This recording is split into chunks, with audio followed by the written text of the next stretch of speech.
El Señor esté con vosotros. Y con tu espíritu. Lectura del Santo Evangelio según San Mateo. Gloria a ti, Señor. En aquel tiempo dijo Jesús a sus discípulos esta parábola. El reino de los cielos se parece a un propietario que al amanecer salió a contratar jornaleros para su viña. Después de ajustarse con ellos en un denario por jornada, los mandó a la viña. Salió otra vez a media mañana, vio a otros que estaban en la plaza sin trabajo y les dijo: «Id también vosotros a mi viña y os pagaré lo debido». Ellos fueron. Salió de nuevo hacia mediodía y a media tarde e hizo lo mismo. Salió al caer la tarde y encontró a otros parados y les dijo: «¿Cómo es que estáis aquí el día entero sin trabajar?». Le respondieron: «Nadie nos ha contratado». Él les dijo: «Id también vosotros a mi viña». Cuando oscureció, el dueño dijo al capataz: «Llama a los jornaleros y págales el jornal, empezando por los últimos y acabando por los primeros». Vinieron los del atardecer y recibieron un denario cada uno. Cuando llegaron los primeros, pensaban que recibirían más, pero ellos también recibieron un denario cada uno. Al recibirlo, se pusieron a protestar contra el amo. «Estos últimos han trabajado solo 1 hora y los has tratado igual que a nosotros, que hemos aguantado el peso del día y el bochorno». Él les replicó a uno de ellos: «Amigo, no te hago ninguna injusticia. ¿No nos ajustamos en un denario? Toma lo tuyo y vete. Quiero darle a este último igual que a ti. ¿Es que no tengo libertad para hacer lo que quiera en mis asuntos? ¿O vas a tener tú envidia porque yo soy bueno? Así los últimos serán primeros y los primeros últimos».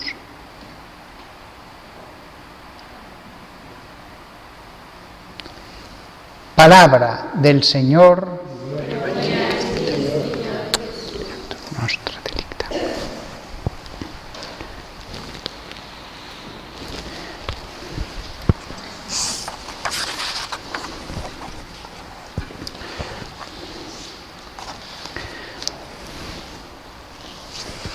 El Evangelio que hemos leído hoy es muy a propósito para la memoria que hoy tenemos y para lo que iba a decir en el sermón.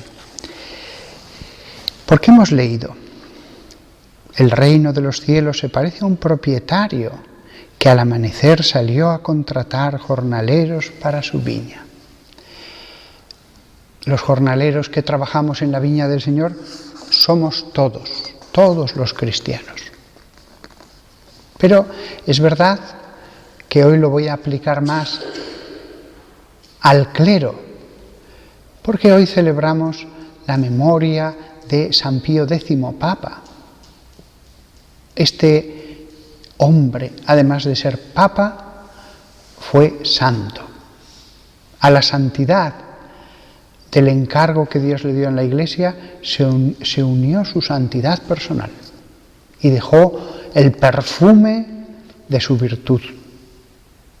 Recuerdo en el seminario que leíamos la biografía muy bonita y muy histórica, es un santo del siglo XX, de este santo padre.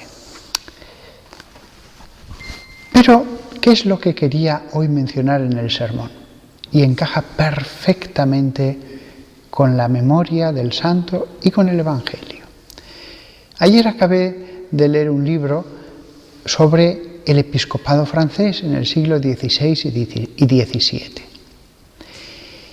Un libro hecho por un profesor de universidad, inglés, un libro exhaustivo en sus detalles, en su carácter científico, en su precisión. El que lo escribe, toda su vida se ha dedicado a este tema, el episcopado francés en el antiguo régimen. Todos sus libros solo tratan acerca de eso. Pues bien, no os podéis imaginar el punto tan bajo al que llegó el episcopado francés en esa época. Nunca me podía haber imaginado, y sabía las líneas generales, claro, porque he estudiado historia de la Iglesia como una asignatura y después como licenciatura, pues sabía las líneas generales. Pero el hecho de que los nombramientos en Francia los hiciera el rey y después los aprobase el Papa, dio lugar a todo tipo de corrupciones. No os podéis imaginar. ¿Y por qué os digo esto? Os lo digo por dos razones. La primera es porque es admirable que la Iglesia perviviera en ese reino con unos obispos nombrados solo por favoritismos, acuerdos del rey con los nobles, negociaciones y, lo que es peor todavía, dinero a veces. Estando la cabeza de la Iglesia en ese reino tan enferma, moralmente hablando, eran nobles, hijos de nobles, que de pronto se encontraban como obispos de una gran archidiócesis, estando la cabeza tan enferma, y sin embargo la Iglesia resistió. La cabeza estaba enferma, eran incapaces muchos de esos obispos de dar un buen sermón. De hecho, era normal que en los grandes pontificales predicara otro. El obispo se sentaba en su cátedra, en el coro de los canónigos, y escuchaba la predicación. Y a pesar de que esos obispos ni siquiera podían, muchos de ellos, no pocos, dar un buen sermón, la palabra de Dios habló a la gente. Los sacramentos dieron la vida, vivificaron al pueblo. Y por supuesto, los santos, santos laicos, santos religiosos, santos sacerdotes seculares, que como manantiales iba la gente a beber de ellos, a pedir consejo, a confesarse con ellos, a escuchar su explicación de las palabras de Jesús. E incluso esos obispos, pues con todo tipo de lacras morales, al escuchar a esos santos reconocían que ellos tenían razón, que lo otro era una corrupción. El reino de los cielos se parece a un propietario que al amanecer salió a contratar jornaleros para su viña. La viña de Dios. Durante 2 siglos en Francia llegó a lo peor de todo el continente, a lo peor quizás de toda la historia de ese reino. Pero la viña siguió produciendo frutos de una lluvia que venía directamente del cielo. La segunda razón por la que he querido mencionar esto es porque hoy día mucha gente critica a los obispos. ¿Cuántas veces he escuchado, estos obispos son los peores de la historia? No tienen ni idea de cuál es la historia de la Iglesia. Nadie que tenga un poquito de conocimiento de historia de la Iglesia va a decir eso. Pero es verdad que todos somos indignos del cargo sagrado que nos ha dado en la viña, para cuidar a la viña, para mimar a la viña. Todos somos indignos, todos estamos lejos de lo que debería ser el pastor ideal que cuida a las ovejas, el pastor que se muere para que la viña dé los mejores frutos de santidad. Cuando decimos somos indignos, es verdad, es verdad. Es que al lado de Jesús nadie le llega, decía, cuando dice eso Jesús, no es digno ni de atar las correas de las sandalias de San Juan Bautista, Pues cuánto más habría que ser santos para ya no atar las correas de la sandalia de San Juan Bautista, sino de cuidar de los hijos de Dios, de las almas. Viendo lo que era el episcopado en esos siglos de hierro, terribles para el espíritu, y viendo el episcopado actual es digno. Ojalá que todos fueran santos canonizables. Ojalá.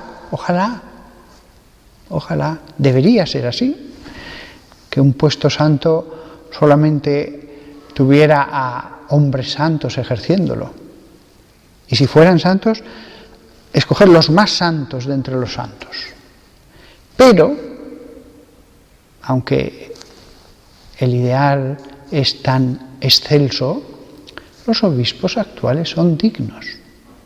Los obispos actuales están muy bien formados teológicamente.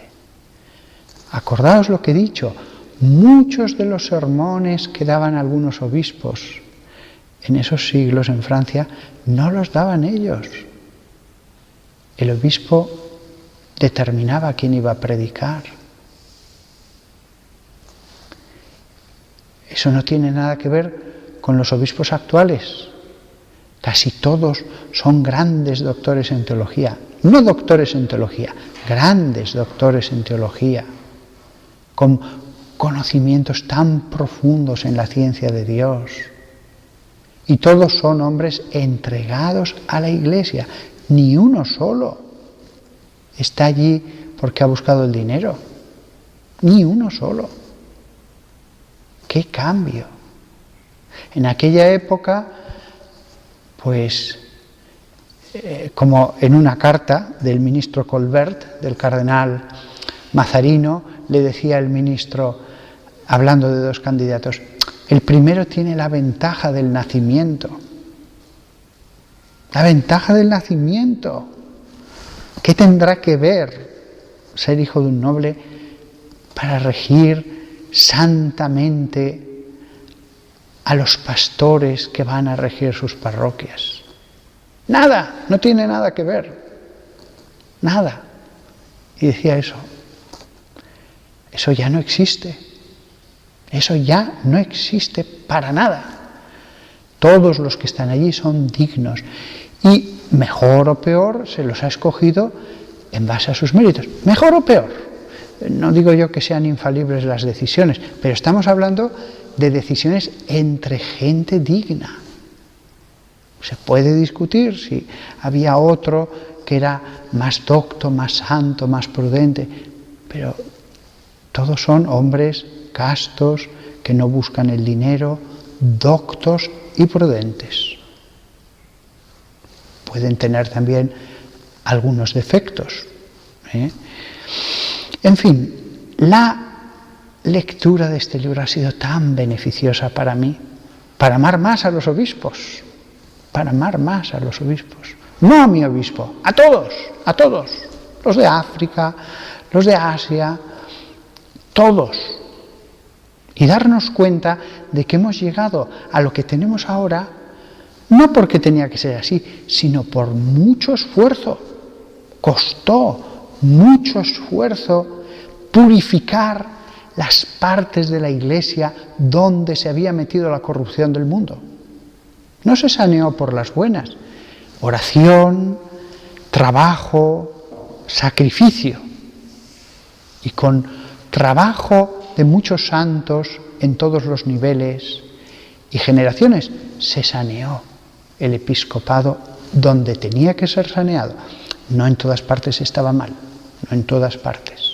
Estoy hablando de lo peor, claro. Y ahora tenemos algo de lo que podemos dar gracias a Dios. Dar gracias a Dios por el episcopado. Y de ese episcopado salen los cardenales. Y de los cardenales sale el Papa, que nunca lloverá a gusto de todos. Que esto no significa que no pueda tener defectos, porque todos los tenemos, los fieles, los presbíteros, los obispos, los cardenales y los papas, salvo que sean perfectos con una perfección excelsa, lo cual ocurre muy pocas veces en la historia. Hay santos que tenían defectos y aún así tenían santidad en todas las facetas de su vida, pero podía haber algún aspecto en el que no habían vencido. Fijaos también la importancia de algo que hacemos cada día en la misa: orar por el obispo. En todas las misas se ora por el obispo de la diócesis.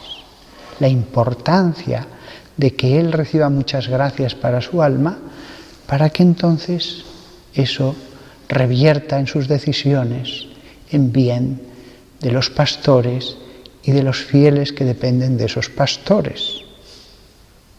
Siempre en la misa, cuando lo hagamos, que lo hagamos de corazón.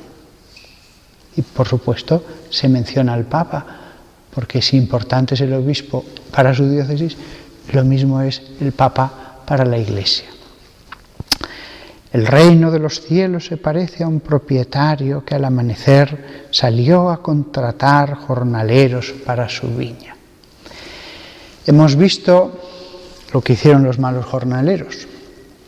Bueno, pues todos somos jornaleros. Todos trabajamos en la viña del Señor. La madre casada, el joven que estudia la secundaria, el jubilado, distintas funciones, pero a lo mejor hace más bien para la viña, pues un hombre que está en paro y que se santifica como puede, que no a lo mejor alguien que está más alto en la jerarquía, pero que el separado es más valioso en su trabajo, en su oración, en las cruces que lleve. Todos somos jornaleros. Que no critiquemos tanto a los que tienen un puesto más visible en la jerarquía, porque al final todos estamos trabajando en la misma viña,